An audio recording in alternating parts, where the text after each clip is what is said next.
Au programme de cette semaine, nous commencerons avec un point sur les actualités du ministère des Armées et des anciens combattants. Nous passerons ensuite au focus dédié à l'innovation au sein de l'armée de l'air et de l'espace. Et à ce titre, nous accueillons les colonels Arnaud Déné, commandant en second et chef d'état-major du Centre d'expertise aérienne militaire, et Alexandre Ribaud, directeur technique et innovation du CEM. Donc, ils nous présenteront justement ces innovations dans l'armée de l'air et de l'espace. Puis nous poursuivrons avec le point sur les opérations militaires françaises présentées par le colonel Guillaume Vernet, porte-parole de l'état-major des armées, et enfin le général de brigade Maxime Dautran, avec nous en visioconférence depuis la Roumanie, présentera les objectifs et les enjeux de l'exercice majeur de l'OTAN d'Asian Fall 2025. Avant de débuter les actualités, je souhaite rendre hommage au caporal Jimmy Gosselin du 7e bataillon de chasseurs alpins, décédé cette semaine dans le cadre de l'opération Harpie en Guyane. Chasseur doté de remarquables qualités humaines, le caporal Gosselin était un travailleur acharné faisant preuve d'un dévouement et d'une capacité de résilience hors du commun au service de la France. Le ministère des Armées et des anciens combattants exprime sa profonde tristesse et s'associe à la douleur de sa famille et de ses proches et de ses frères d'armes. Je vous propose maintenant d'aborder les actualités de la ministre des Armées et des anciens combattants, Catherine Vautrin. Les 30 et 31 octobre, la ministre était en visite officielle en Roumanie, où elle s'est notamment entretenue avec son homologue roumain. Elle s'est également rendue auprès des forces françaises déployées dans le cadre de la mission Aigle de l'OTAN, renforcée par une brigade française pour l'exercice d'Asian Fall 25, sur lequel nous reviendrons en fin de point presse. De retour en France, la ministre s'est rendue ce mardi sur le site industriel de MBDA à Bourges, acteur majeur de la base industrielle et technologique de défense française. Le lendemain, Catherine Vautrin s'est entretenue avec son homologue britannique, John Healey, à l'hôtel de Brienne à Paris. Les ministres ont réaffirmé la responsabilité conjointe de la France et du Royaume-Uni en matière de sécurité européenne et la nécessité d'approfondir la coopération de défense entre les deux pays. Cette volonté partagée s'est concrétisée par la signature d'une feuille de route défense permettant la mise en œuvre du renforcement de la coopération bilatérale. Aujourd'hui, la ministre est en Espagne où elle échangera avec son homologue espagnol. La ministre déléguée Alice Ruffo, quant à elle, s'est déplacée mercredi aux Invalides pour inaugurer l'atelier du Bleu de France à l'approche des cérémonies du 11 novembre. Je passe maintenant aux actualités du ministère. Allons d'abord en Suisse, où des unités de cavalerie et d'artillerie françaises de Suisse mènent une préparation opérationnelle conjointe.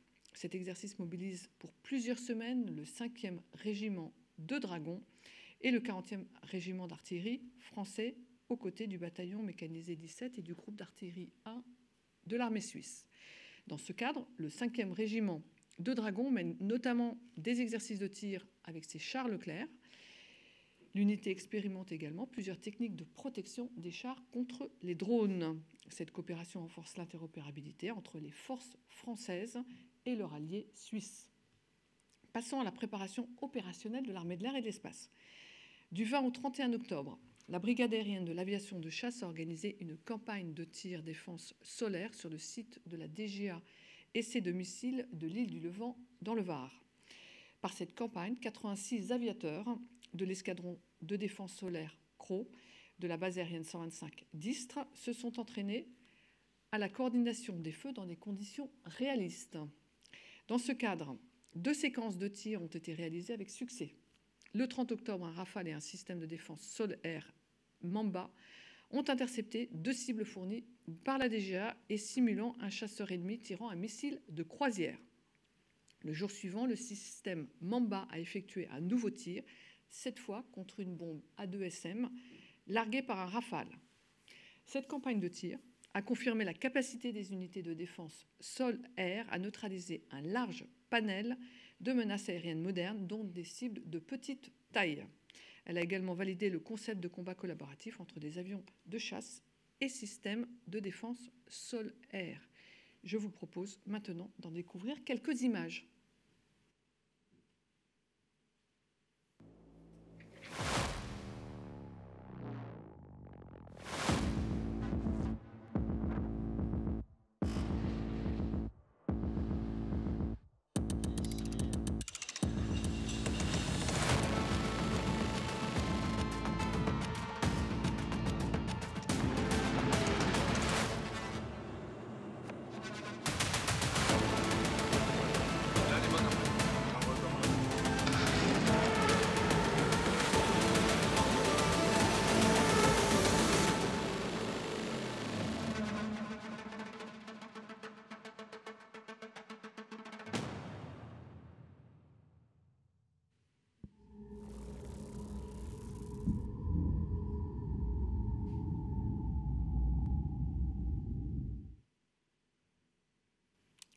Restons sur la défense aérienne avec la mise en place d'un dispositif particulier de sûreté aérienne par l'armée de l'air et de l'espace à l'occasion des cérémonies commémoratives du 11 novembre.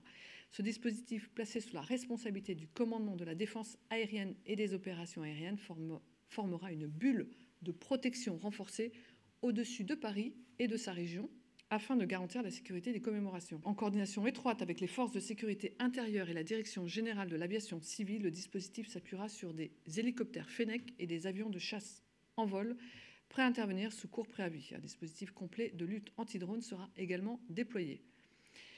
Quittons Paris pour les Landes, où la base aérienne 118 de Mont-de-Marsan accueillera du 12 au 26 novembre une nouvelle édition de l'exercice franco-indien Garuda 2025. Organisé en alternance par Paris et New Delhi tous les 2 ans, Garuda renforce la coopération militaire franco-indienne et contribue à la sécurité en Indo-Pacifique. Pour cette nouvelle édition, la 30e escadre de chasse mobilisera notamment 10 Rafales et 6 Mirage 2000. Les partenaires indiens engageront quant à eux 6 avions de chasse Sukhoi. Au cours de l'exercice, les aviateurs français et indiens participeront à des scénarios de défense aérienne, d'attaque au sol, de ravitaillement en vol et de coopération tactique. L'objectif pour les unités participantes, accroître l'interopérabilité, harmoniser les procédures et partager l'expertise. Un accueil des médias sera organisé le mercredi 26 novembre sur la base aérienne 118 de Mont-de-Marsan. Les journalistes qui sont intéressés peuvent se rapprocher du CIRPA Air et Espace. Autre événement de l'armée de l'air et de l'espace, le 18 novembre, le Centre d'études stratégiques aérospatiales, le CESA, organise à l'école militaire son séminaire annuel intitulé « Puissance militaire aérospatiale, territoire ultramarin et étranger, une action mondiale ». Avec cet événement, le CESA met en lumière les contributions de l'armée de l'air et de l'espace en faveur de la sécurité et de la défense en outre-mer et à l'étranger. Ce séminaire permettra d'échanger sur les synergies entre actions diplomatiques, militaires et sociétales, l'évolution du contexte géostratégique et les conséquences du changement climatique. Les journalistes intéressés pour couvrir cet événement peuvent se rapprocher également du CIRPA Air et Espace. Du côté de l'armée de terre, le Centre d'enseignement militaire supérieur Terre, le CEMST, et l'Institut national des langues et civilisations orientales, l'INALCO, célébreront le 10 novembre 25 ans de partenariat. Grâce à ce partenariat, des officiers supérieurs de l'armée de terre peuvent suivre un parcours individualisé pour l'apprentissage des langues, particulièrement utile dans le cadre des missions de renseignement ou diplomatiques. Outre l'INALCO, le CEMST entretient des partenariats avec d'autres écoles. Nous pouvons notamment citer Télécom Paris, l'ISAE ou encore Centrale Supélec. Ces partenariats permettent aux officiers supérieurs de l'armée de terre de suivre des parcours de formation qui sont exigeants et reconnus dans des domaines d'expertise divers, cyber, aérospatial, numérique ou encore financier. Une actualité sportive maintenant, le 11 novembre, les équipes féminines et masculines du rugby de l'armée de terre et de la marine nationale s'affronteront au stade Jean Moulin de Suresnes. Ces matchs seront disputés dans le cadre du Challenge Foch-Renard.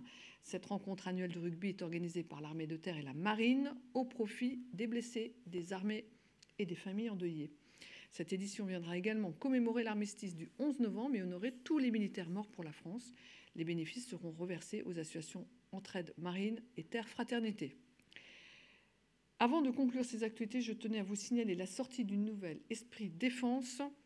Cette nouvelle édition vous propose un dossier spécial inédit sur le renseignement militaire français et vous pourrez également découvrir le premier entretien accordé par le chef d'état-major des armées, Fabien Mandon.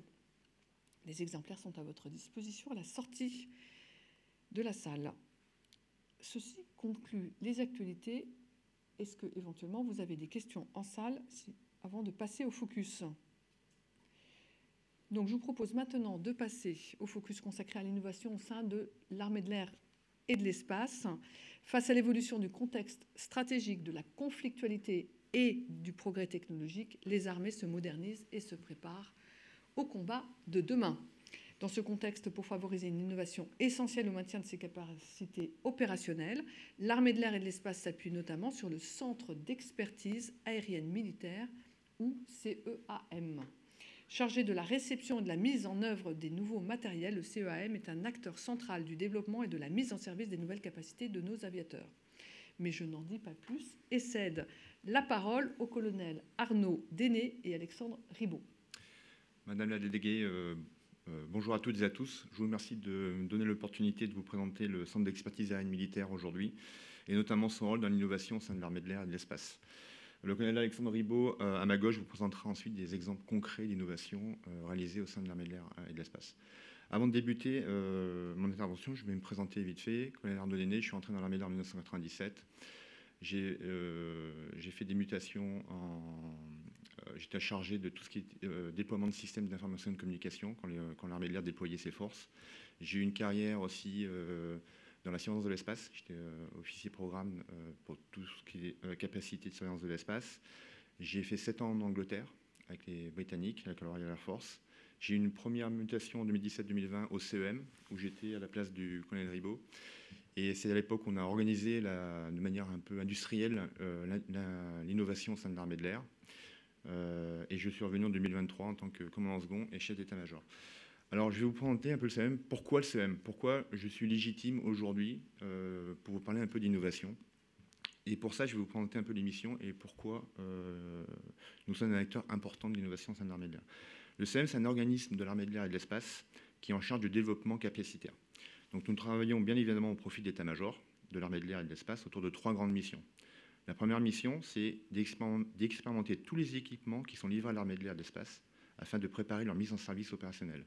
C'est-à-dire expérimenter, c'est mettre un nouvel équipement dans son futur environnement d'emploi et regarder comment il s'intègre dans le système armé de l'air. Et l'objectif est vraiment d'augmenter un peu son rendement opérationnel. La deuxième mission consiste à développer les expertises opérationnelles et tactiques afin de mieux préparer les forces sur le plan opérationnel. On anime à cette fin les exercices et les entraînements quotidiens des forces. À ce titre, l'entité du CEM qui anime ces exercices-là est le résultat de plusieurs projets innovants. Et enfin, nous pilotons l'innovation ouverte dans le domaine opérationnel et entraînement.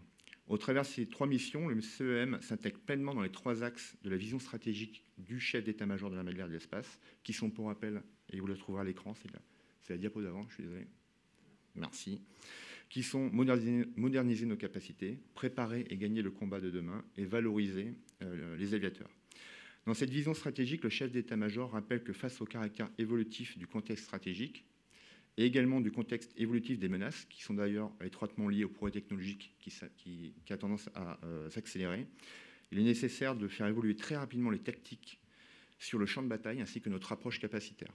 Cette approche capacitaire doit être ouverte sur l'innovation et l'industrie si on veut accélérer la mise en service de nos moyens. Donc l'armée de l'air s'est donc organisée pour favoriser cette culture d'innovation. Vous pouvez passer à la planche suivante, s'il vous plaît. Et donc concernant la structuration de l'innovation au sein de l'armée de l'air et de l'espace, on distingue 2 types d'innovation. L'innovation ouverte et l'innovation planifiée ou programmée. L'innovation planifiée englobe l'ensemble des travaux qui sont réalisés au service d'une stratégie de long terme. Nous sommes ici dans les programmes d'armement.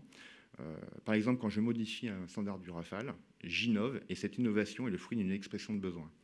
Pour favoriser ou émuler cette innovation, on peut s'appuyer sur des études technico-opérationnelles ou des programmes technologiques de défense. Concernant l'innovation ouverte, elle est non prescrite par une spécification précise du besoin.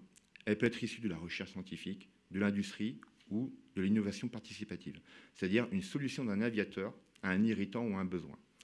L'innovation ouverte dans l'armée de l'air et de l'espace se divise en 8 domaines: opération et entraînement, maintien en conditions personnelles, commandement et conduite, ce qu'on appelle le C2, les ressources humaines, la simplification et organisation du travail, la transition écologique, le spatial et la protection des forces.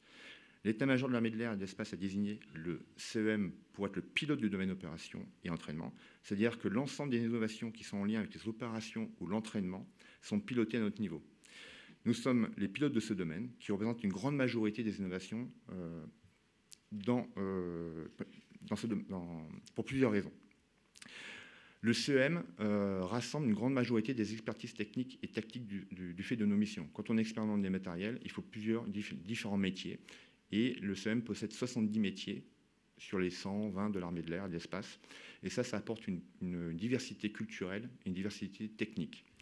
Nous sommes également, dans le cadre de nos expérimentations, les premiers utilisateurs des nouveaux équipements. Donc, on est les premiers à les utiliser, à éprouver leurs problèmes et leurs irritants. Nous avons un contact privilégié avec les industriels et donc les futures technologies. Et nous sommes également, un point important au niveau organisation, nous sommes une petite structure, 750 PAX. Et quand vous mélangez tout ça, vous créez un écosystème qui est favorable à l'innovation. Et c'est donc tout naturellement que le CEM est devenu un acteur dans ce domaine. Alors, piloter un domaine, c'est quoi? Piloter un domaine, c'est recenser les idées, les analyser pour valider leur pertinence, accompagner l'innovateur à concrétiser son idée et, le cas échéant, à préparer son passage à l'échelle. Piloter un domaine, c'est aussi favoriser l'esprit innovateur de l'aviateur, en mettant par exemple des espaces à leur profit sur les bases aériennes. Espace qui permet aux aviateurs de disposer d'aide, d'outils de conception et de fabrication, et ainsi aller au bout de démonstration de leur initiative. C'est ce qu'on appelle l'innovation participative. Piloter un domaine, c'est aussi stimuler l'innovation au travers d'un rapprochement accru avec l'industrie, ce qu'on appelle l'innovation d'opportunité.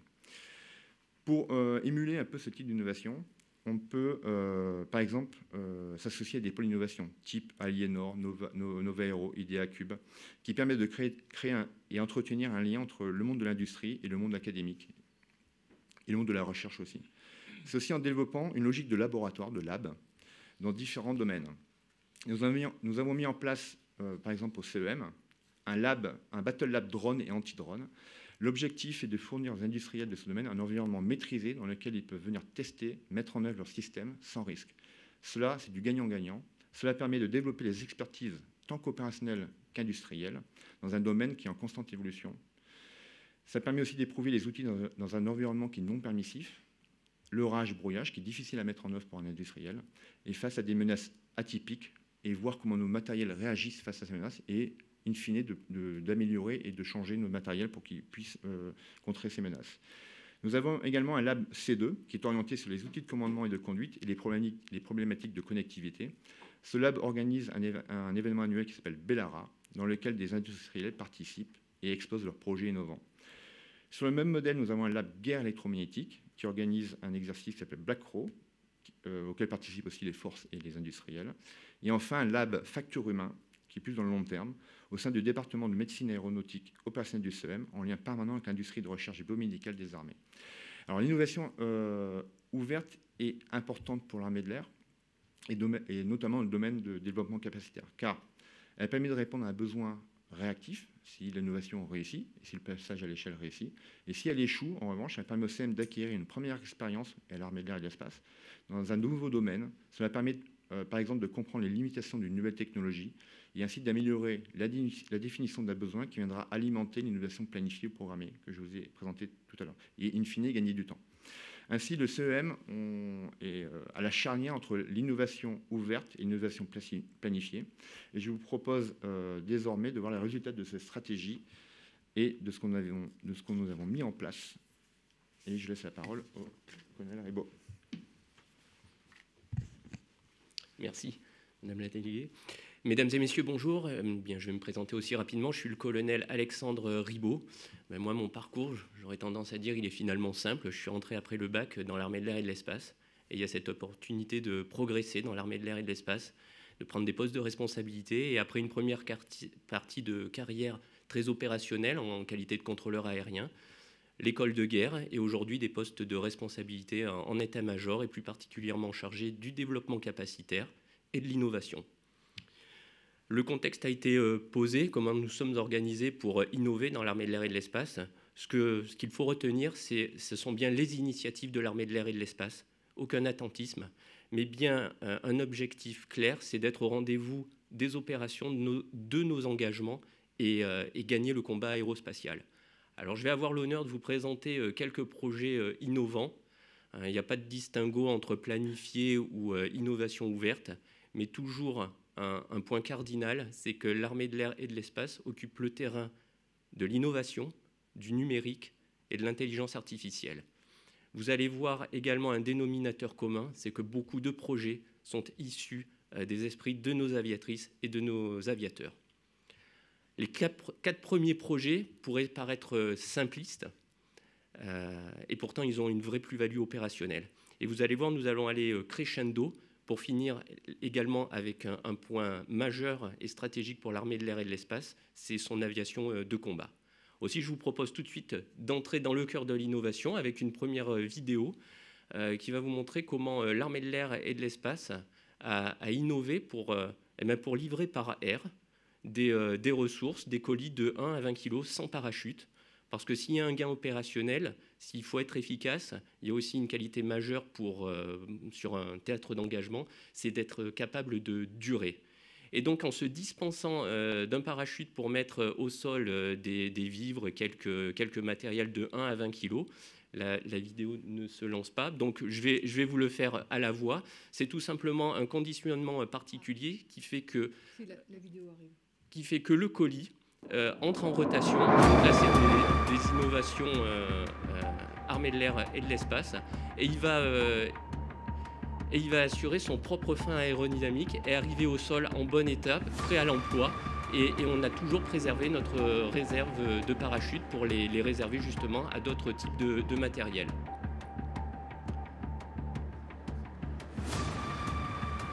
Voilà un simple carton, mais de l'innovation et des idées, et toujours cette plus-value opérationnelle.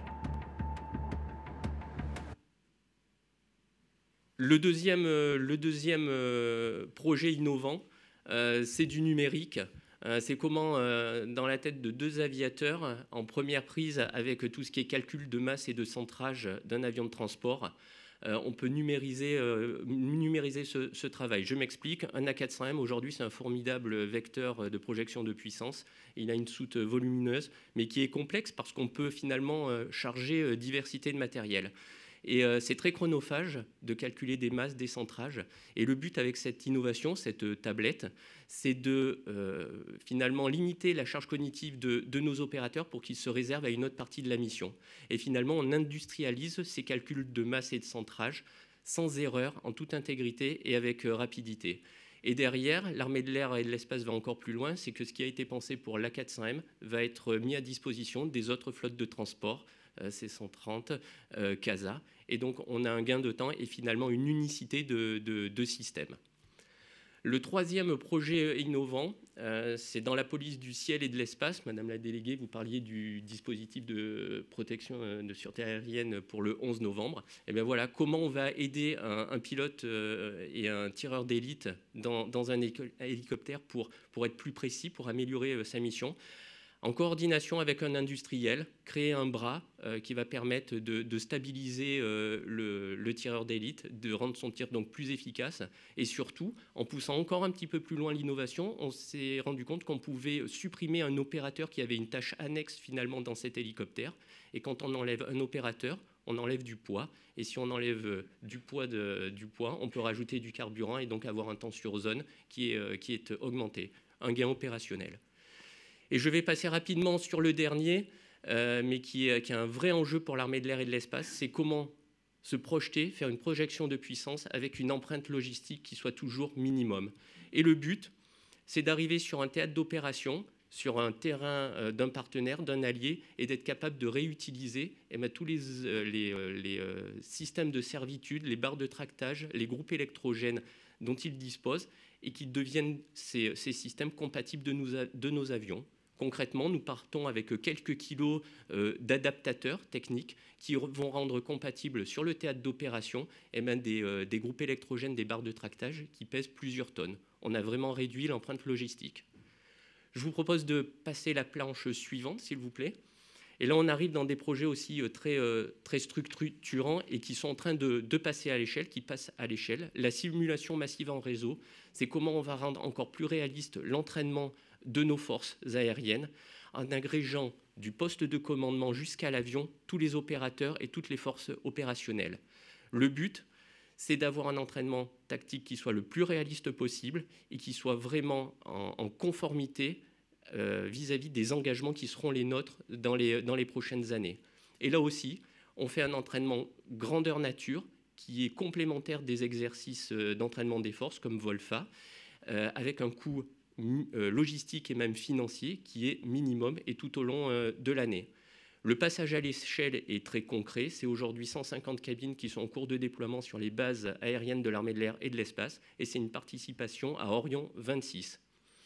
On commence à toucher aussi le cœur du numérique et vous imaginez que ce sera un terrain favorable pour intégrer de l'IA et là aussi pouvoir avoir des bots, des agents automatiques qui vont stimuler toutes nos forces aériennes pour les mettre dans les conditions du réel et surtout dans cette condition de la haute intensité. Planche suivante, s'il vous plaît. On reste dans le numérique, on arrive sur des capacités qui sont très structurantes pour l'armée de l'air et de l'espace. Et là, on est dans le Reaper, le drone, moyenne altitude, longue endurance. La particularité du Reaper français, c'est d'avoir à côté du poste de conduite et de pilotage de la machine et des différents capteurs, d'avoir une tranche de spécialistes, une tranche arrière, nous appelons, avec des opérateurs, des aviatrices et des aviateurs, experts du renseignement, qui sont capables d'exploiter tout ce qui est recueilli par le drone. Mais il faut savoir qu'auparavant, entre l'équipage conduite et l'équipage renseignement, le seul outil commun de travail, c'était la voix, c'était l'interphone de bord et c'était quelques chats. Et comme on est dans un contexte de ciblage, de récupération de données géographiques très précises, vous imaginez que c'était chronophage et surtout source d'erreur.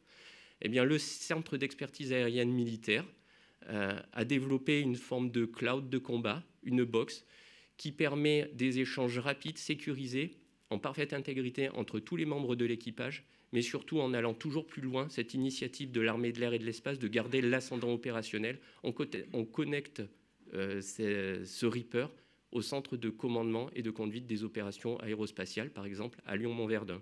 Et donc toute la boucle décisionnelle est accélérée et améliorée. Étant aussi sur un sujet très numérique, l'intelligence artificielle fait son entrée dans la capacité Reaper, parce que je vous ai parlé de capteurs vidéo, de flux vidéo. L'intelligence artificielle est en cours d'expérimentation avec plusieurs industriels choisis pour là aussi libérer la charge cognitive de nos opérateurs et les recentrer sur le cœur de leur mission. Caractérisation de la zone, renseignement et ciblage et à des fins d'action à la fin. Et je vous propose de passer à la planche suivante, s'il vous plaît, et ça conclura mon propos. Là, nous arrivons dans l'aviation de combat, un point cardinal pour l'armée de l'air et de l'espace.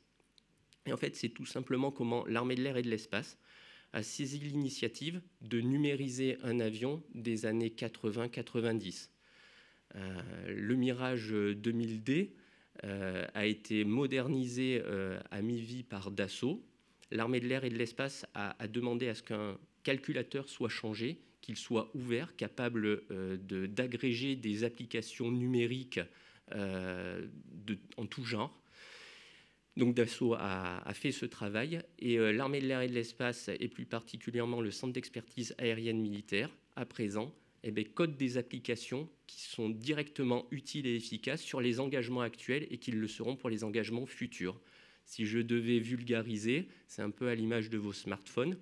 Eh bien, les applications, le téléphone reste, le hardware reste, et les applications codées par l'armée de l'air et de l'espace vont venir s'agréger au fur et à mesure des besoins. Comment est-ce que l'armée de l'air et de l'espace a réussi ce défi? Tout simplement en prenant son escadron de chasse et d'expérimentation au sein du centre d'expertise aérienne militaire, en y agrégeant son unité de développeurs informatiques, qui va donc recueillir le besoin opérationnel, le coder, et l'avion part en vol avec cette nouvelle application. Et au retour, c'est un véritable banc d'essai, un débriefing, et de modification en modification, sous l'appellation de sprint, comme dans le monde du développement informatique, les applications sont à chaque fois améliorées et viennent bonifier la version précédente. Et tous les 9 mois, une version finale est livrée. Il y a 3 perspectives et 3 enjeux finalement et 3 atouts. Le premier, c'est l'agilité, vous l'avez vu, la réactivité. On parle de militaires, un escadron de chasse, des équipages de combat, des informaticiens militaires. Rien ne nous empêche de déployer cette équipe au plus près des futures zones de combat pour toujours rétrofiter en temps réel, toujours moderniser en temps réel cet avion, je le rappelle, des années 90 et qui est aujourd'hui un avion entièrement numérique. Le deuxième aspect, c'est l'intégration de l'intelligence artificielle dans cet avion des années 90. Et le troisième point, comme l'avion aujourd'hui est ouvert, son système est capable d'accueillir toute forme de codage, et bien ça en fait un véritable et un formidable banc d'essai pour l'armée de l'air et de l'espace.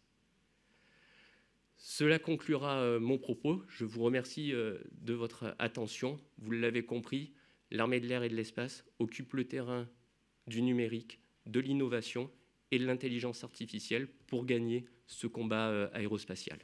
Merci. Oui, bonjour messieurs. Aude Leroy, journaliste indépendante.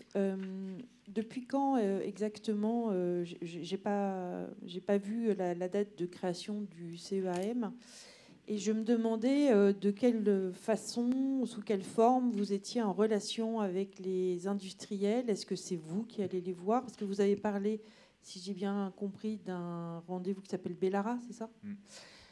Comment ça se goupille? Sur combien de temps? Et est-ce qu'il y a des créations internes ou enfin de sources ouvertes ou internes qui sont déjà en place, enfin au-delà de l'expérimentation? Alors, le centre d'expertise aérienne militaire, il a été créé en 1934. Le centre d'expertise... Alors, le micro ne marche pas. C'est bon. Le centre d'expertise aérienne militaire a été créé en 1934. Donc, ça commence à faire. C'est pas pour ça que c'est un vieil organisme. On se remet en cause tous les ans, quasiment. On a des liens par nos missions d'expérimentation, et je n'ai pas développé, mais dans le cadre du suivi de développement, on a des liens directs avec les industriels. C'est-à-dire quand l'industriel développe son matériel, nous on intervient et on vient faire des points de visibilité de manière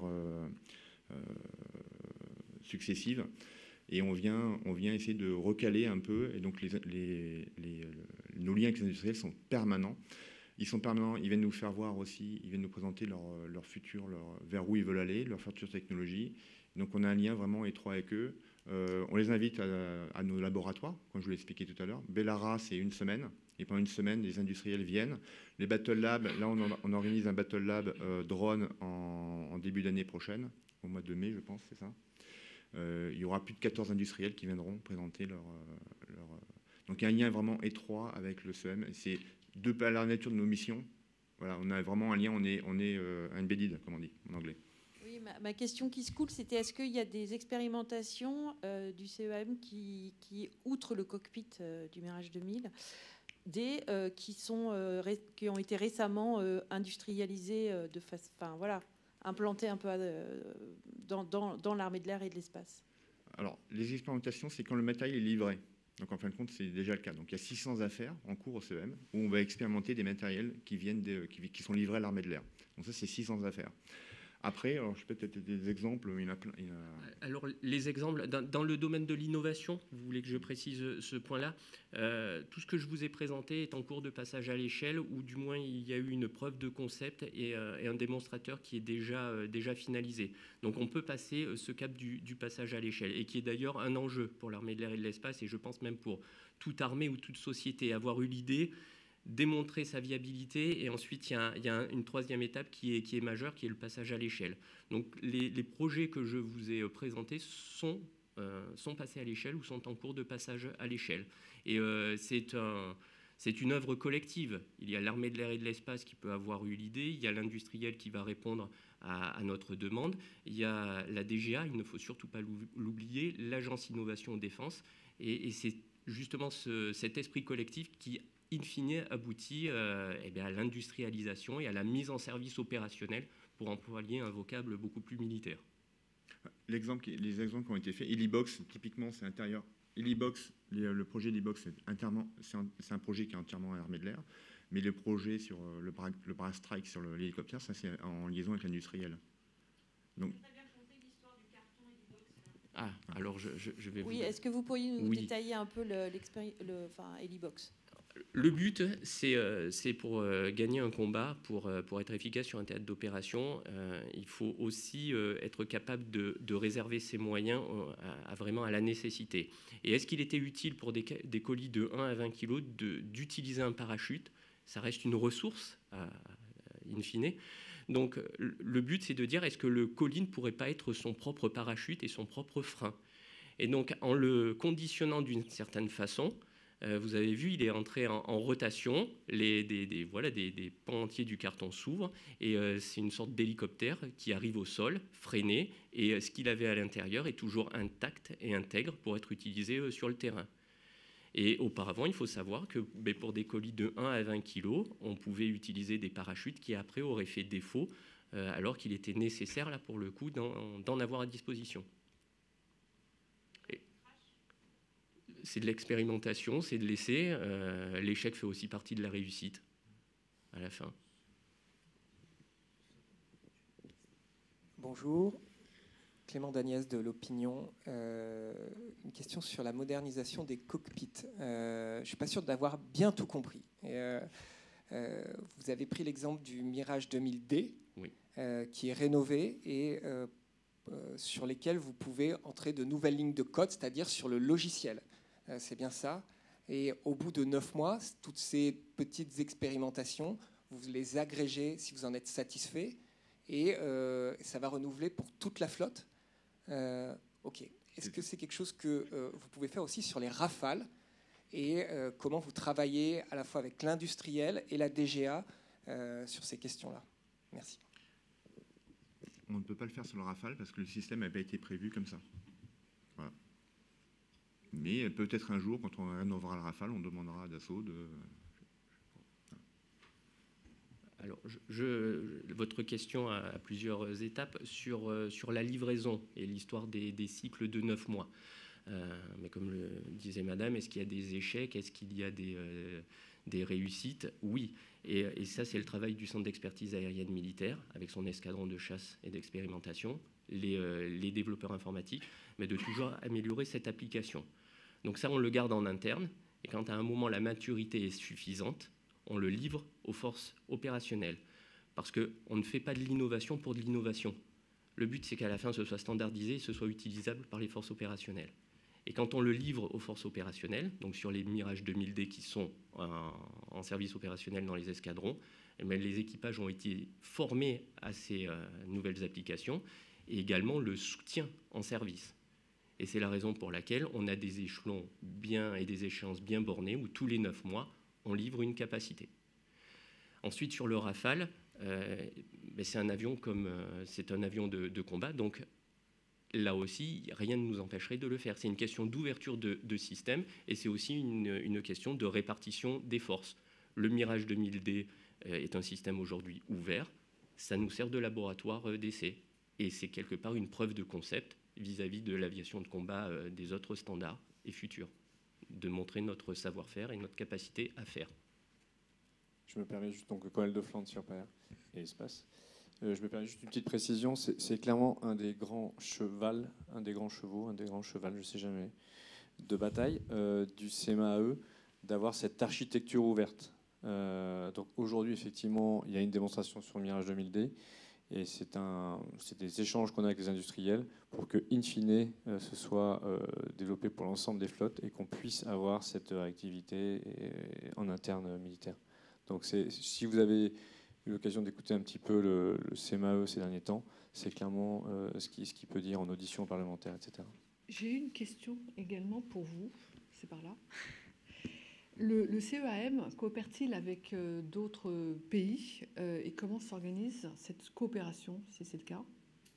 Alors oui, en manière générale, l'armée de l'air et l'espace a des coopérations de manière quotidienne avec ses alliés, notamment via des exercices de haute intensité type BOLFA, Red Flag.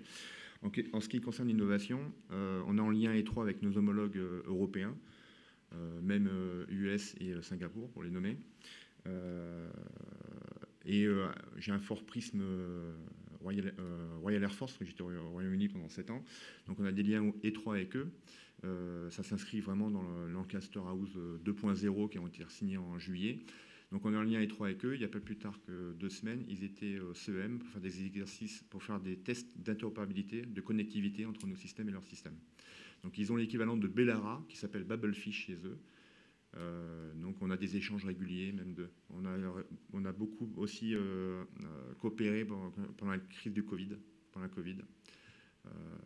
parce qu'on avait des moyens, on a des aéronefs en commun. Donc comment améliorer pour faire du transport de malades. Voilà. Donc oui, c'est pas tous les jours, mais c'est assez régulier. Voilà. On essaie de partager les efforts et de ne pas réinventer la poudre alors que nos alliés l'ont déjà fait. Merci beaucoup, colonel. Avez-vous d'autres questions en audio peut-être?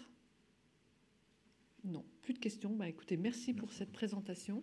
Et nous passons maintenant au point sur les opérations militaires françaises avec le colonel Vernet. Merci beaucoup, Madame la Directrice. Bonjour à toutes et à tous. Et donc, on va débuter ce point presse avec l'Europe où les armées françaises renforcent la posture défensive sur le flanc oriental de l'Alliance. Alors, je commence avec l'Estonie et le bataillon multinational de l'OTAN. Un détachement de la compagnie d'infanterie légère a participé les 29 et 30 octobre à un challenge de tir organisé par l'armée estonienne sur le camp de Ménikou. Les participants ont pu s'entraîner au tir de précision à l'arme de poing et au fusil d'assaut, notamment en situation de fatigue. Cette activité a permis de s'exercer dans diverses conditions et de renforcer les liens entre les armées françaises et estoniennes. En Roumanie maintenant, les unités de la brigade multinationale de l'OTAN sont pleinement engagées dans l'exercice Dacian Fall 25, qui fait l'objet d'une présentation en point bonus dans quelques minutes. L'état-major de la brigade a conduit un exercice de bascule de poste de commandement tout en assurant la continuité des opérations. Dans le même temps, toutes les unités déployées en Roumanie ont participé à une succession d'exercices destinés à valider leurs capacités opérationnelles et à confirmer leur savoir-faire interarmes et interalliés. Conduits sur les camps de Bogata, Chinku, Smardan et Topraisar, les exercices comprenaient notamment des manœuvres de franchissement et de bréchage à l'explosif, du tir pour les chars Leclerc, les canons César et l'infanterie, ainsi que des entraînements à l'aérocordage. Cette séquence d'entraînement à grande échelle permet de confirmer le haut niveau de savoir-faire des unités composant la brigade internationale de l'OTAN dans tous les domaines du combat moderne. On passe maintenant à la Pologne, où la contribution des forces françaises à la mission européenne EUMAM Ukraine se poursuit cette semaine par la formation des forces armées ukrainiennes à travers 2 stages spécifiques. D'abord, le stage Basic Training Instructors consiste à former des instructeurs capables d'assurer la formation de jeunes recrues dans des domaines variés, qui sont le combat, le tir, le secourisme, la préparation psychologique et physique. Et ensuite, le stage Basic Pathfinder Operators Training, qui a quant à lui pour objectif d'entraîner un peloton à combattre efficacement de jour comme de nuit en mobilisant ses compétences et en combinant ses moyens génie, drones et appui-feu.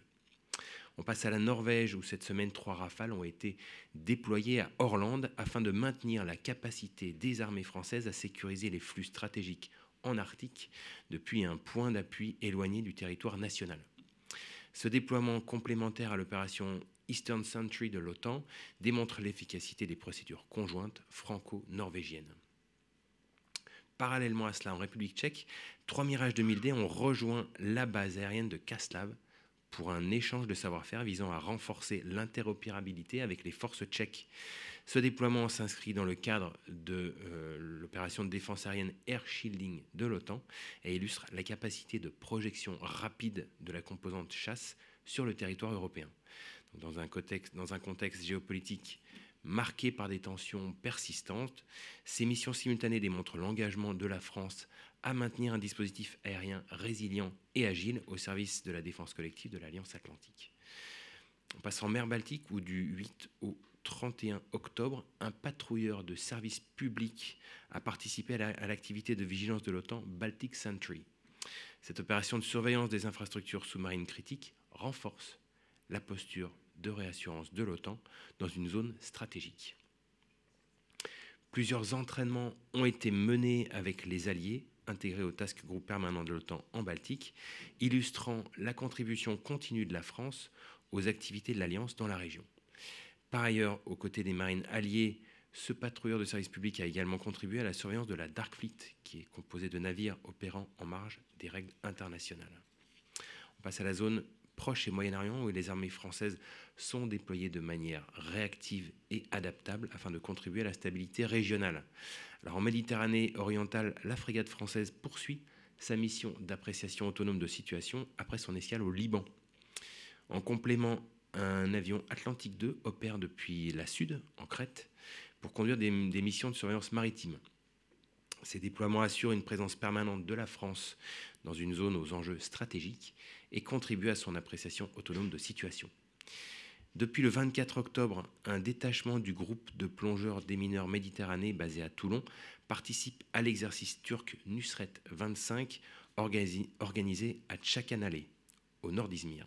Cet exercice, ouvert aux nations de l'OTAN et aux partenaires de la Turquie, vise à améliorer la planification et la conduite des opérations de guerre des mines et à renforcer l'interopérabilité entre les marines participantes. Au Liban, la France poursuit ses activités de partenariat militaire opérationnel en faveur du maintien de la paix et de la stabilité. La semaine dernière, un détachement de partenariat militaire opérationnel a achevé une première formation complète d'1 mois au profit d'une section des forces armées libanaises, les FAL. Et en parallèle, une section FAL de la 7e brigade motorisée a bénéficié d'une instruction sur le tir de combat réalisé par le détachement français. La formation sur véhicules de l'avant blindé s'est conclue cette semaine, tandis que débute à Tripoli une formation au tir de précision utilisant des armes de différents calibres. L'engagement français au sein de la FINUL s'inscrit pleinement dans la résolution 1701 du Conseil de sécurité de l'ONU et contribue à l'appui des FAL dans leur déploiement dans le sud Liban. En Irak, maintenant, les forces françaises poursuivent leur engagement au sein de la coalition internationale dans la lutte contre les groupes armés terroristes. La contribution des forces françaises se traduit cette semaine par 16 sorties opérationnelles de Rafale depuis la base aérienne projetée au Levant. La semaine dernière, 2 missions de type Partner Nation Integration ont été menées avec les partenaires irakiens. Les équipages français ont interagi avec les F-16 irakiens pour un entraînement à l'appui-feu des troupes au sol. L'entraînement a permis de partager et de standardiser les procédures tout en renforçant l'interopérabilité des deux forces. En mer Rouge, maintenant, les forces françaises déployées au Proche et Moyen-Orient dans l'océan Indien poursuivent leur contribution à la sécurité régionale en s'appuyant sur les forces prépositionnées et les moyens déployés localement. Le 30 octobre, la frégate multimission déployée dans la région a escorté un navire civil dans le cadre de la mission européenne Aspides, contribuant à la sécurisation des principales voies maritimes de Suez à Ormuz. On passe maintenant à la zone Afrique où les armées françaises poursuivent leurs activités militaires opérationnelles à la demande des partenaires. Dans le golfe de Guinée, tout d'abord, le groupement tactique embarqué du porte-hélicoptère amphibie a conduit des activités de coopération avec Sao Tomé et Principe. Des formations au génie et au secourisme au combat ont été dispensées à près de 65 militaires santoméens. Et parallèlement, un exercice de plongée conjointe a été mené sur une épave avec des gardes-côtes locaux. Le déploiement du PHA et de son groupe tactique embarqué constitue un catalyseur de coopération régionale qui permet de nombreuses activités avec les partenaires du Golfe de Guinée. Au Gabon, cette semaine, le détachement de liaison interarmée a conduit une formation en faveur de 70 parachutistes des forces armées gabonaises.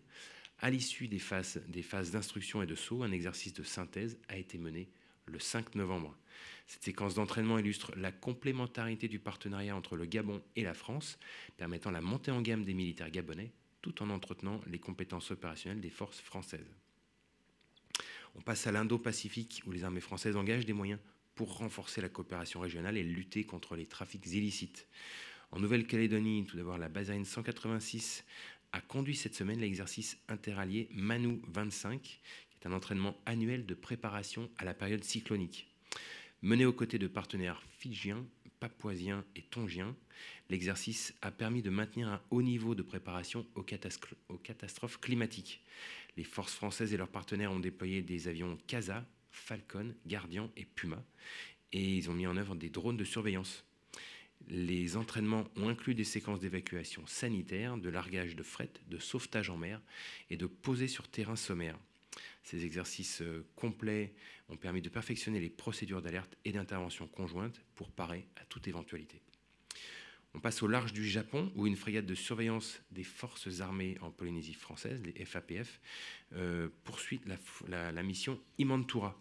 Donc, depuis le 24 octobre, la frégate est appuyée par un Falcon 50 des FAPF et est engagée dans la mission ECC, qui est Enforcement Coordination Cell. En application des résolutions du Conseil de sécurité des Nations Unies, les moyens français contribuent à la surveillance des activités illicites susceptibles d'alimenter le programme nucléaire nord-coréen. En parallèle, à Hawaï ainsi qu'en Alaska, depuis le 27 octobre, les forces armées françaises participent à l'exercice Joint Pacific Multinational Readiness Center 26.1 aux côtés des forces américaines et de différents partenaires de la zone. Cet exercice annuel mené par l'US Army permet la certification des brigades et des divisions de l'US Army Pacific Command. Cette édition est centrée sur la reprise de vive force d'une île partenaire lors d'un scénario de crise en Indo-Pacifique. Plus de 8200 militaires, dont 500 partenaires étrangers, sont engagés dans des manœuvres interarmées de haute intensité. À Hawaï, un détachement du régiment d'infanterie de marine du Pacifique de Polynésie, le RIMAP-P, met en œuvre ses capacités de renseignement et de surveillance par l'emploi de drones, tandis qu'en Alaska, des éléments parachutistes français sont intégrés à la 11e Airborne Division et planifient une projection aéroportée vers Hawaï pour jouer la phase tactique de l'exercice. Cette participation témoigne du haut niveau d'interopérabilité des armées de la zone et marque la présence de la France dans le Pacifique au service de la sécurité régionale. La France démontre par cet engagement régulier son attachement à un espace indo-pacifique libre, ouvert et stable fondé sur le droit international. On se dirige maintenant vers les Antilles, où les armées françaises s'engagent dans l'assistance aux populations et la lutte contre les trafics illicites. Cette semaine, un bâtiment de soutien et d'assistance outre-mer des forces armées aux Antilles a acheminé près de 40 tonnes de fret humanitaire vers la Jamaïque, après des chargements à la Barbade, en Martinique et en Guadeloupe. Cette mission d'assistance est réalisée sur ordre du ministère de l'Europe et des Affaires étrangères et a fait suite à la demande du gouvernement de la Jamaïque. Elle est conduite par les FAA au profit des populations civiles sinistrées, en étroite coopération avec les différents acteurs et partenaires régionaux au sein de la zone Caraïbe. On passe à la Guyane où l'opération Harpie de lutte contre l'orpaillage illégal se poursuit en appui des forces de sécurité intérieure. Et ça a été souligné dans ce cadre. Le 3 novembre, le caporal Jimmy Gosselin du 7e bataillon de chasseurs alpins est décédé accidentellement lors d'une opération de franchissement en eau vive visant à se rendre sur un site clandestin. Le général d'armée aérienne Fabien Mandon s'incline avec une profonde tristesse devant la mémoire et s'associe à la douleur de sa famille, de ses proches et de ses frères d'armes. En parallèle, une opération conjointe avec l'armée brésilienne a été menée dans le cadre de l'opération Jararaca. Cette coopération a permis la mise en place d'un centre des opérations conjoints visant à coordonner finement les manœuvres de lutte contre les flux logistiques liés à l'orpaillage illégal sur le fleuve. Par ailleurs, la semaine dernière, un avion CASA des forces armées en Guyane a effectué l'évacuation de 5 patients vers Cayenne, en coordination avec le SAMU. Un hélicoptère Caracal a également été déployé afin d'évacuer un homme en situation d'urgence. Ces missions illustrent l'engagement des militaires au service des populations. Pour finir dans cette zone, dans le cadre de l'opération Titan, destinée à assurer la protection du centre spatial guyanais, les FAG ont déployé un dispositif complet à terre, en mer et dans les airs pour sécuriser le transfert de la charge utile et le lancement d'Ariane 6 le 4 novembre.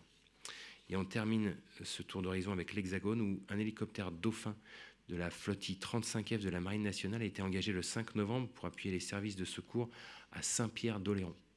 L'hélicoptère a pu évacuer un blessé en urgence vitale vers La Rochelle et permettre le transport de 2 médecins sur les lieux afin de pouvoir apporter les premiers traitements sur place. Et ceci conclut mon intervention et je suis prêt à répondre à vos questions. Merci. J'ai 3 questions. Une petite, c'est un patrouilleur de service public, qu'est-ce que c'est ? La mer Rouge, je sais qu'il y a des débats importants à Bruxelles sur savoir ou non s'il faut continuer à Spides et, voilà, et peut-être centraliser parce qu'il y a un quartier général pour Atalanta à Rota, un autre pour Aspides en Grèce. Voilà, est-ce que tout ça peut être... Enfin, où en sont les projets ? Et j'ai pas très pour la surveillance de la Corée du Nord. Est-ce qu'on peut avoir un petit peu plus de détails ? Soit j'ai pas bien entendu, soit voilà. Merci. Très bien. Alors, je vais commencer par laisser la parole peut-être à la Marine nationale qui sera bien mieux calée que moi pour vous parler des spécificités d'un patrouilleur de service public. Bonjour. Alors le patrouilleur de service public dont il est question, c'est un des 3 patrouilleurs de service public qui est à Cherbourg actuellement. Donc vous voyez ce que font aujourd'hui ces missions-là. Ils font plutôt des missions d'action de l'État en mer en général. Ils sont capables de faire de la police des pêches. Ils font aujourd'hui beaucoup de secours migrants. Et en fait, dans le cadre de leur capacité, alors j'ai envie de dire de leur petite capacité, parce que c'est un petit bateau qui fait moins de 1000 tonnes quand même, alors qui fait 700 tonnes de mémoire. Vous avez 30 personnes à bord. Donc ils sont capables de faire de la surveillance. Ils ont toutes les capacités optiques. Ils sont capables de lancer un drone de petit format s'il le faut, qu'on appelle un SMDM. Et puis ils sont capables de faire de la présence dans le cadre des missions de l'AMM. Alors, je vais revenir sur les 2 autres questions. Donc, tout d'abord, la mer Rouge et Aspides. Donc, effectivement, les missions de l'Union européenne sont revues tous les ans.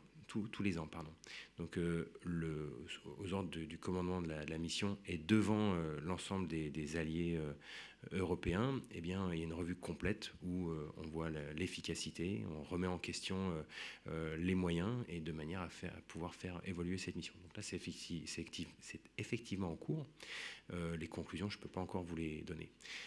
Et la question de la rationalisation des moyens en mer, et notamment autour des actions, que ce soit la lutte contre la piraterie, la lutte contre les trafics illicites, c'est un effort qui est permanent, puisqu'effectivement, on est là pour rationaliser, rationaliser nos moyens, on est comptable des deniers de chacun de nos pays, et ça fait partie de l'équation et des discussions. Et c'est quasiment chaque année, ça revient sur le devant de la scène. Donc, aujourd'hui, Aspides, c'est quand même une mission qui est un véritable succès. En tout cas, on voit que ça fonctionne très bien. La rapprocher d'Atalanta, c'est une question qui est posée. Je n'ai pas encore la réponse et c'est effectivement aujourd'hui, ça fait partie des discussions. Votre troisième question sur ECC, donc la France est, vous savez, un membre permanent du Conseil de sécurité des Nations Unies, et depuis 2018, il y a cette mission qui a été réalisée, qui a été créée par le Conseil de sécurité en regard de 2 résolutions qui sont les 2375 et 2397 du Conseil de sécurité.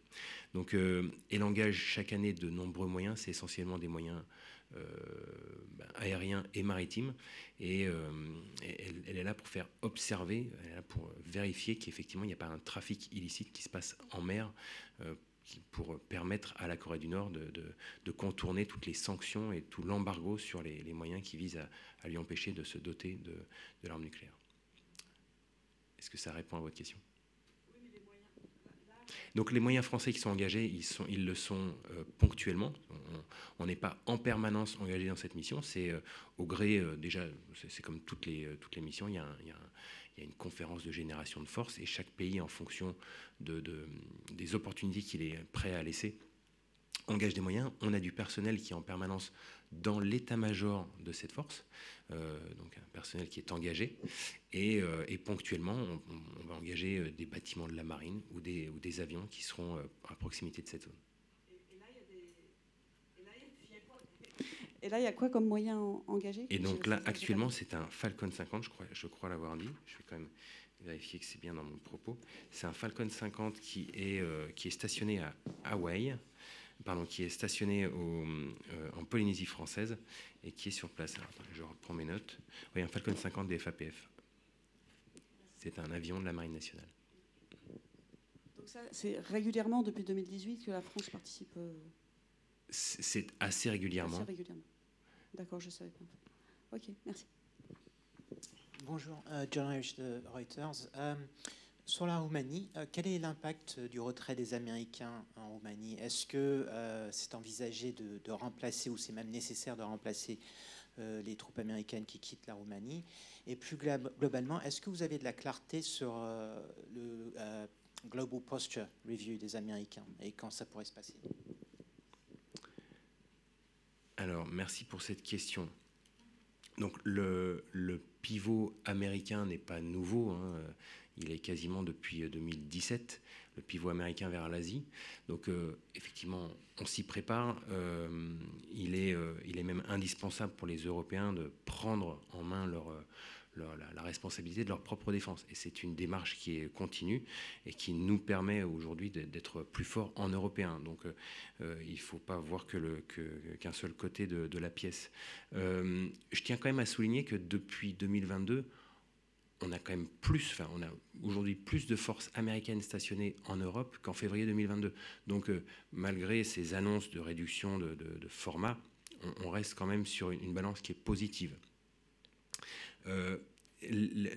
L'effort qui est fait en ce moment de passage au niveau brigade en Roumanie est à décorréler de cette réduction de format américaine. On n'est pas là pour combler un départ. C'est bien une montée en puissance au niveau brigade qui est liée à un sommet de l'OTAN 2022 à Madrid qui visait à montrer que chaque bataillon, donc chacun des 8 bataillons qui sont déployés sur le flanc Est, sont en mesure de réagir rapidement et d'avoir une bascule d'effort pour passer sur un format brigade. Donc il faut bien décorréler ces deux choses. Et pour ce qui est de la Global Posture Review, je n'ai pas de commentaires particuliers à faire. Je vous invite à vous tourner vers les forces américaines. En audio ? Oui, colonel, une question en audio de l'AFP qui demande: est-ce que des moyens français peuvent être en provenance de Djibouti? Ont-ils été mobilisés pour analyser la situation du pétrolier maltais attaqué par des pirates au large des côtes somaliennes? Et si oui, que pouvez-vous nous en dire? Je n'ai pas d'informations à vous procurer sur ce sujet. Je prends note de la question et on reviendra vers vous pour y répondre. Merci. Plus de questions? Parfait, merci beaucoup, colonel. Nous allons passer maintenant au bonus dédié à l'exercice de l'OTAN Dacian Fall 25. Depuis l'annexion de la Crimée et l'invasion russe de l'Ukraine, l'Alliance Atlantique renforce la défense de son flanc oriental, de la Baltique à la mer Noire. En Roumanie, des exercices jalons de la préparation opérationnelle des forces armées roumaines ont lieu chaque année au printemps, Dacian Spring, et à l'automne, Dacian Fall. Ils offrent l'opportunité à l'OTAN de s'y agréger pour réaliser des exercices majeurs illustrant la solidité de la posture défensive de la solidarité entre alliés.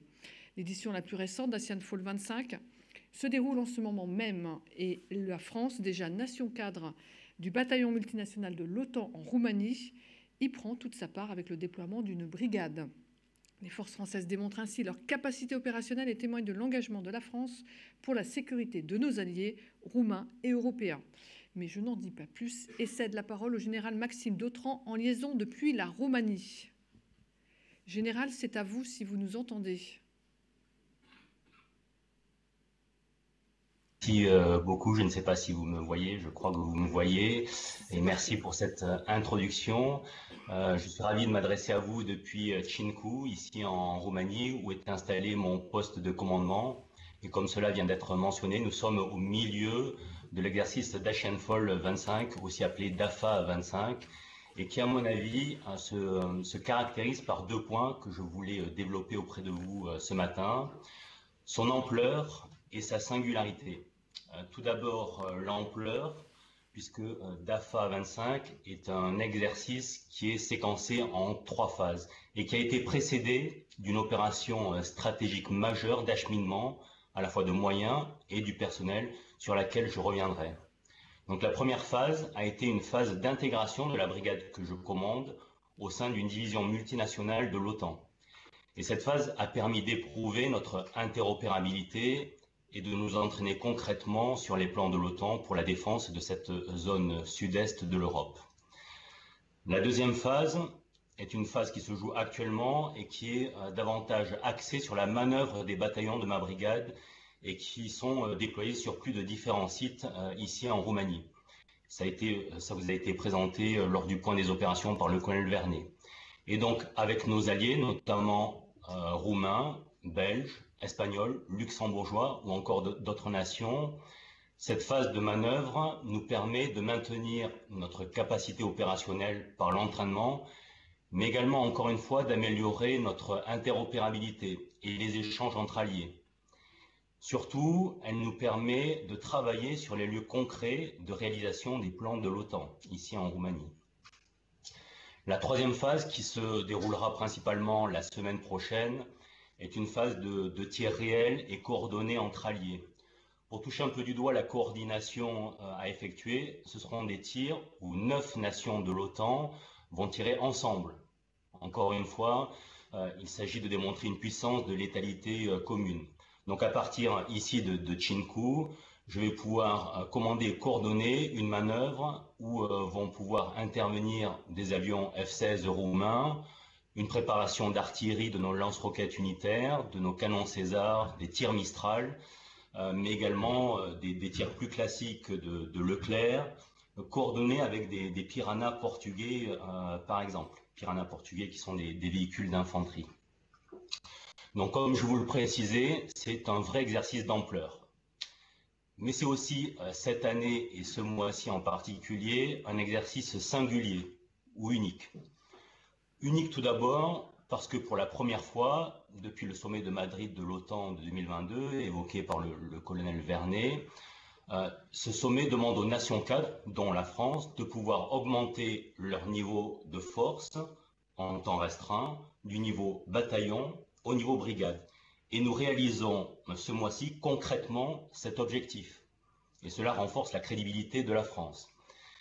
Et je tenais à souligner ce point parce que la France est la première nation européenne à déployer une brigade bonne de guerre dans un cadre fixé par l'OTAN. Les autres nations, britanniques ou italiennes par exemple, n'ont à ce jour déployé qu'un poste de commandement de brigade et non pas l'ensemble d'une brigade type OTAN avec ses moyens. Unique ensuite par le déploiement et l'acheminement stratégique inédit dont je vous ai parlé en introduction et dont a pu bénéficier ma brigade dans le cadre de cette Brigade Expansion.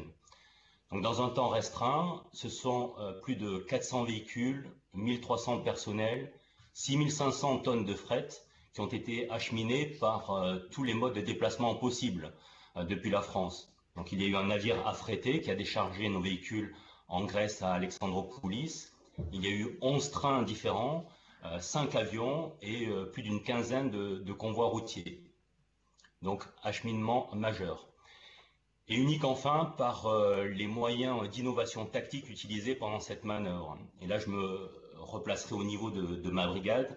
Nous avons profité de ces conditions réelles pour utiliser et améliorer plusieurs des innovations qui émergent dans l'armée de terre et qui ont été fournies à ma brigade en tant que brigade bonne de guerre. Je ne vais pas tout vous détailler, mais je vous donnerai 3 exemples qui me semblent emblématiques.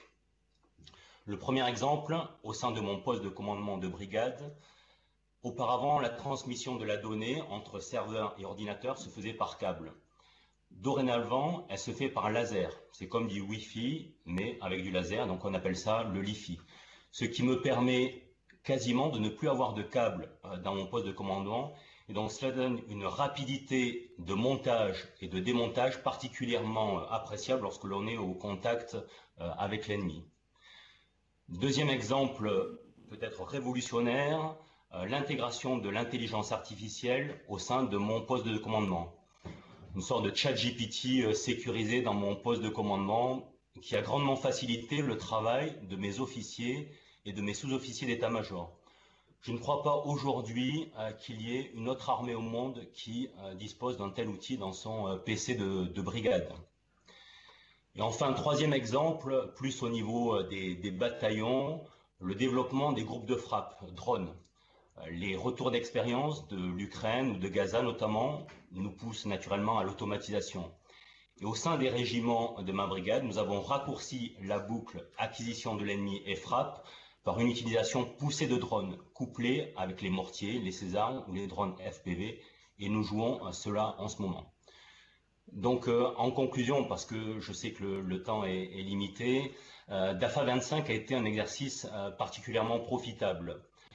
Il a démontré que la France était crédible en tant que nation cadre ici en Roumanie, en réussissant et en validant le concept de Brigade Expansion. Et ce n'est pas un vain mot. La brigade a été contrôlée sur chaque phase par des commissions de l'OTAN, validant la quantité et la qualité de notre déploiement. Pendant l'exercice de poste de commandement, où j'étais intégré au sein d'une division otanienne, j'avais en permanence une équipe de contrôleurs de l'OTAN qui vérifiait et validait nos procédures tactiques. Et le débriefing à chaud qu'il y a eu hier, eh bien, a précisé que le PC de la brigade était hautement opérationnel dans un contexte de haute intensité. Et donc cet exercice a montré notre capacité d'interopérabilité et d'intégration au sein d'une opération de l'OTAN. Finalement, il a surtout montré la réactivité de nos forces et que dans les plans de l'OTAN, une brigade française pouvait de suite intervenir sur le flanc est de l'Europe en réassurance et en solidarité de nos alliés. Donc voilà rapidement fait la présentation de l'exercice Dash and Fall 25 et je suis prêt à répondre à vos questions si vous en avez, mais je crois qu'il y en a quelques-unes et je vous remercie pour votre attention. Oui, bonjour, merci. Je suis Laurence Defrano de Libération. Je voulais savoir à quelles difficultés vous avez été confrontés pour le transport, pour l'acheminement des forces et du matériel à travers l'Europe. Merci Madame pour votre question. En fait, comme je vous le précisais, il y a eu plusieurs modes d'acheminement, voie ferrée, voie aérienne, voie routière et également une voie maritime. La principale difficulté à laquelle nous avons eu affaire, elle est principalement sur la voie ferrée au regard des contraintes du temps de paix, puisque pour faire un certain nombre de franchissements de frontières, eh bien, il y a quelques points administratifs à régler, notamment certains franchissements nécessitent une documentation administrative qui doit être fournie 45 jours avant le déploiement. En temps de guerre, cela ne serait probablement pas le cas. Eh bien, cela a un petit peu ralenti notre déploiement. Mais finalement, ça a permis de tester cette procédure et d'autres procédures. Je prends l'exemple de la voie maritime, par exemple. En 2 jours, le navire est arrivé en Grèce et ensuite, en 3 jours, nous avons traversé la Bulgarie et la Roumanie pour nous mettre en place. Donc, concrètement, en moins de 7-10 jours, une bonne partie de mon équipement est arrivée en Roumanie. Oui, bonjour Général. Clément Dagnès de l'Opinion. Je voulais vous poser une question sur l'intégration de l'IA au sein de votre poste de commandement. Vous avez parlé d'un ChatGPT. Est-ce que vous pouvez nous en dire un peu plus, sachant qu'on sait qu'il y a plusieurs possibilités d'utilisation de l'IA dans un poste de commandement pour planifier, pour prendre des décisions, pour gagner en temps? Est-ce que vous travaillez avec un industriel, avec un produit maison? Voilà, sur ce que vous pourriez nous dire là-dessus. Merci beaucoup. Bien sûr. Tout d'abord, je voulais vous préciser que c'est quelque chose d'assez nouveau. Cette intégration de l'intelligence artificielle au sein d'un PC de brigade, il est arrivé assez dernièrement et il y a encore 6 mois, nous n'avions pas encore intégré ce qu'on appelle un data hub de l'avant au sein de nos postes de commandement de brigade. Je vous donnerai 2 exemples un petit peu concrets pour vous préciser quelle a été l'utilité de cette intelligence artificielle au sein de mon poste de commandement. Au point de vue tactique, par exemple, nous l'avons utilisé dans le domaine de la logistique. Dans cette manœuvre, j'avais 4 bataillons déployés sur une partie avant. Bien sûr, ces bataillons consomment de la nourriture, de l'eau, du carburant, des munitions. Eh bien, mon logisticien a mis dans ce data hub de l'avant les données des bataillons et ensuite cela lui a permis en 15 minutes de pouvoir avoir une réponse et déterminer combien il était nécessaire d'avoir de véhicules pour acheminer le recomplètement de ces bataillons de l'avant, par quels itinéraires ils devaient passer, quels étaient les itinéraires les plus sécurisés ou les plus rapides. Donc vous voyez que sur une partie logistique, ce que l'on faisait avant sur des fichiers Excel et qui prenait du temps, eh bien, a été largement raccourci. Deuxième exemple, ce data hub de l'avant, avec bien sûr des pare-feux de sécurité, nous pouvons parfois le brancher sur Internet et disposer d'informations en source ouverte. Si l'ennemi a une manœuvre d'influence néfaste envers la force, eh bien, il y a une collection de données sur cette influence ennemie. Ça me permet de voir quel est le message ennemi et moi, en interne, ensuite, ce DHA, cette intelligence artificielle, on fait la synthèse des influences ennemies et me permet d'avoir un plan pour contrer cette influence. Donc, vous voyez, c'est une sorte de chat GPT adapté au poste de commandement. Nous le développons avec un industriel. Et effectivement, eh bien, comme cela a été précisé avec l'armée de l'air et l'espace, lorsque les expérimentations seront terminées, eh bien, nous pourrons le passer à l'échelle. Encore Laurence Defresne, c'était juste un petit complément, pardon, un compliment aussi. Est-ce que vous parliez de l'influence, est-ce que là, en temps réel, vous avez pu, votre outil vous a permis de collecter des éventuelles manœuvres d'influence côté russe pendant l'exercice d'Ashenfall? Alors là, nous sommes bien sûr en lien avec le MACOM, le colonel Vernet. Ici, il y a aussi un conseiller communication qui est ici. Là-dessus, l'influence russe a été plutôt faible sur cet exercice. Et donc, il n'y a pas eu de manœuvre. En revanche, nous, cet exercice, il permet de souligner notre crédibilité et notre force. Donc, c'est plutôt une manœuvre d'influence qui a été en notre faveur. Général, bonjour, Aude Leroy, indépendante. Vous disiez que la semaine prochaine, vous alliez avoir des frappes. Est-ce qu'on peut en savoir un tout petit peu plus? Je vois qu'il y a des tirs en espace clos, mais est-ce que c'est exclusivement en espace clos? J'imagine qu'il y a des tirs réels, mais est-ce que vous pourriez le confirmer et nous dire un peu comment ça va se goupiller? Merci. Merci, madame. Oui, alors, bien sûr, là, encore une fois, on peut bien le comprendre pour des raisons de temps de paix et de sécurité. L'ensemble de mes bataillons, qui sont, encore une fois, je vous le précise, dispersés sur l'ensemble de la Roumanie, sont dans des camps d'entraînement sécurisés.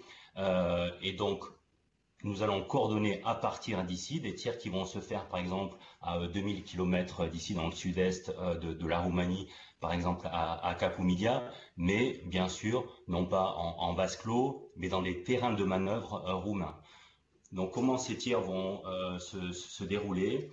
Nous avons ici un poste de commandement, comme je vous le précisais, de la brigade, et qui travaille en multinational avec les autres nations.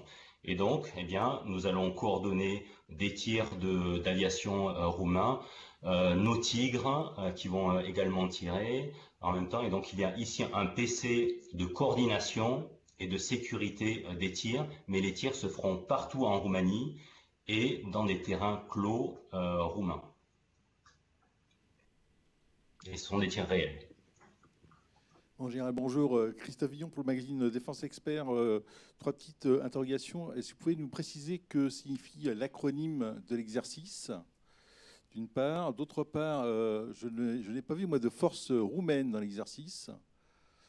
Et enfin, y avait-il d'autres pays européens qui étaient intéressés d'y participer, donc qui n'ont pas pu peut-être intégrer votre dispositif? Merci, mon général.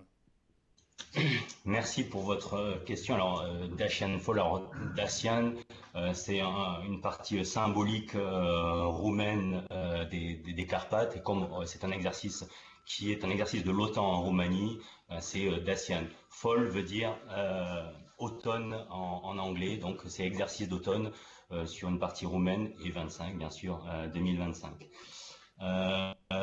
Sur la deuxième question, vous me demandiez, je n'ai pas bien noté, vous pouvez répéter s'il vous plaît?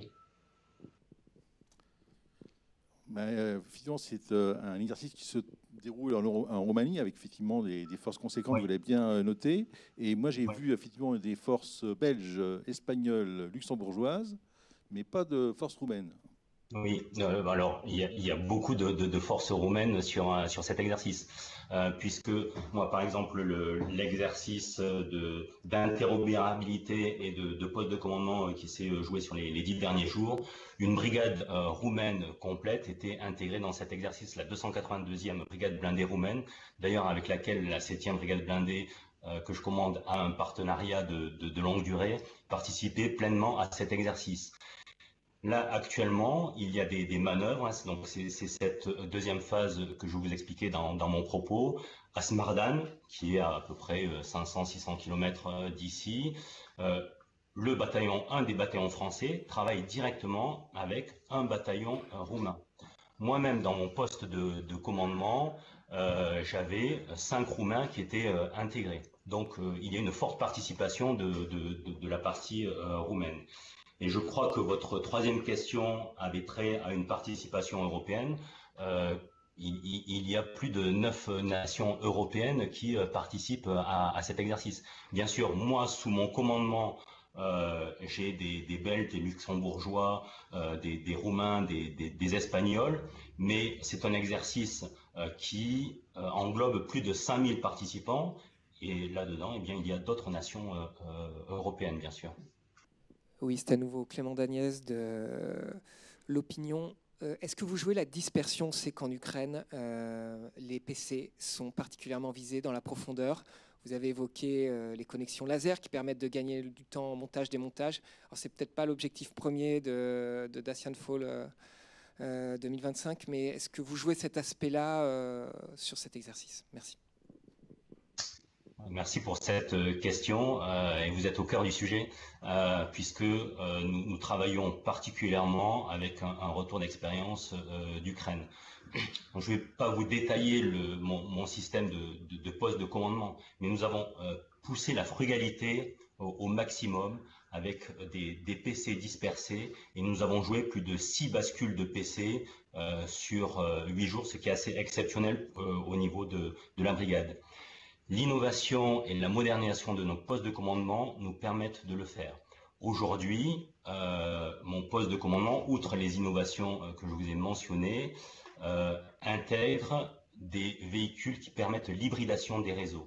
C'est-à-dire que je peux me connecter sur de la 4G, sur de la 5G, sur du satellite OneWeb. Je pourrais sur Starlink, mais pour des raisons souveraines, je ne le fais pas. Et ce qui permet à mes PC de ne pas avoir de rayonnement électromagnétique, d'être complètement intégré dans de l'infrastructure civile.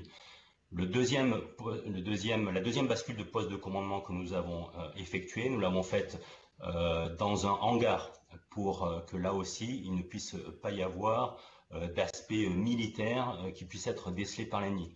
Donc à la fois cette dispersion, ce camouflage et cette faiblesse du rayonnement est particulièrement jouée par le poste de commandement, et ici en particulier lors de Dacian Fall. Merci beaucoup. Puisqu'il n'y a plus de questions, nous allons clore ce point presse. Merci encore, Général, pour votre temps et ces indications très intéressantes. Donc je vous donne maintenant rendez-vous jeudi prochain pour un point presse exceptionnel, puisqu'il sera délocalisé à Bru, et nous parlerons toujours d'innovation, et notamment d'intelligence artificielle, puisque ça sera avec la DGA et la MIAD. Donc n'hésitez pas à vous inscrire. Le nombre de places est limité. Nous avons déjà un certain nombre d'inscrits. Donc on va encore en prendre quelques-uns, mais dépêchez-vous. Merci beaucoup. Je vous souhaite une très bonne fin de semaine à toutes et à tous. Et donc rendez-vous jeudi prochain à Bru.